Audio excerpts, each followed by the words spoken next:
Hello. At long last, this is muskndusk again. I'll be doing a soft reading in a moment from the readings from The Secret Garden, but it's only a short piece. I thought I'd preface this with an explanation really as to why I've been so long absent from YouTube. Even though I've been making lots of comments on videos, I haven't been uploading any videos myself. And the reason for this was because this computer was having problems with its audio. It would put audio out, wouldn't put audio in, but I've discovered that if I use and I keep wanting to say UHT, but I mean USB headphone set, that I can circumvent this and record again. So now that I've got a USB headset, I'm able to record videos again. I'm sure the techies of you out there will kind of understand all the ins and outs of why that should happen. Anyway, on to the video, and I do apologise for how long it's been. Hopefully this can be the re-beginning of my channel. Just close your eyes, lie back and listen, and allow the story to soothe you into a state of deep relaxation. When Mary Lennox was sent to Misselthwaite Manor to live with her uncle, everybody said she was the most disagreeable looking child ever seen. It was true, too. She had a little thin face and a little thin body, thin light hair and a sour expression. Her hair was yellow and her face was yellow because she had been born in India and had always been ill in one way or another. Her father had held a position under the English government and had always been busy and ill himself, and her mother had been a great beauty who cared only to go to parties and amuse herself with gay people. She had not wanted a little girl at all, and when Mary was born, she handed her over to the care of Anaya, who was made to understand that if she wished to please the Mensahab, she must keep the child out of sight as much as possible. So when she was a sickly, fretful, ugly little baby, she was kept out of the way, and when she became a sickly, fretful, toddling thing, she was kept out of the way also. She never remembered seeing familiarly anything but the dark faces of her ayah and the other native servants, and as they always obeyed her and gave her her own way in everything, because the Mem Sahab would be angry if she was disturbed by her crying. By the time she was 6 years old, she was as tyrannical and selfish a little pig as ever lived.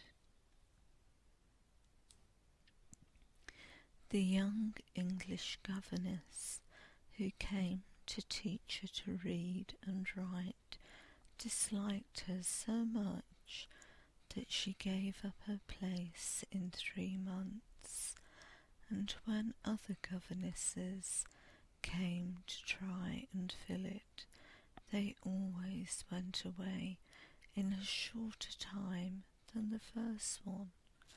So if Mary had not chosen to really want to know how to read books, she would never have learned her lesson at all. One frightfully hot morning, when she was about 9 years old, she awakened feeling very cross, and she became crosser still when she saw that the servant who stood by her bedside was not her ayah. "Why did you come?" she said to the strange woman. "I will not let you stay. Send me my ayah to me."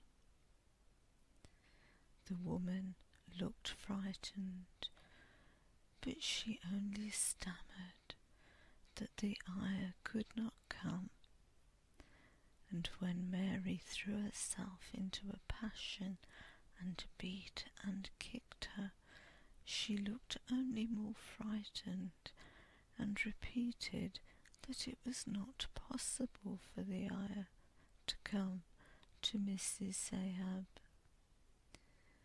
There was something mysterious in the air that morning. Nothing was done in its regular order, and several of the native servants seemed missing, while those whom Mary had saw slunk or hurried about with ashy and scared faces. No one would tell her anything, and her ayah did not come. She was actually left alone as the morning went on, and at last she wandered out into the garden and began to play by herself under a tree near the veranda. She pretended that she was making a flower bed, and she stuck big scarlet hibiscus blossoms into the little heaps of earth, and all the time growing more and more angry and muttering to herself the things she would say and the names she would call Sadie when she returned. "Pig, daughter of pigs," she said, because to call a native a pig is the worst insult of all. She was grinding her teeth and saying this over and over again when she heard her mother come out on the veranda with someone. She was with a fair young man, and they stood talking together in low, strange voices. Mary knew the fair young man who looked like a boy. She heard that he was a very young officer who had just come from England. The child stared at him, but she stared most at her mother. She always did this when she had a chance to see her, because the Mem Sahab, Mary, used to call her that oftener than anything else, was such a tall, slim, pretty person, and wore such lovely clothes.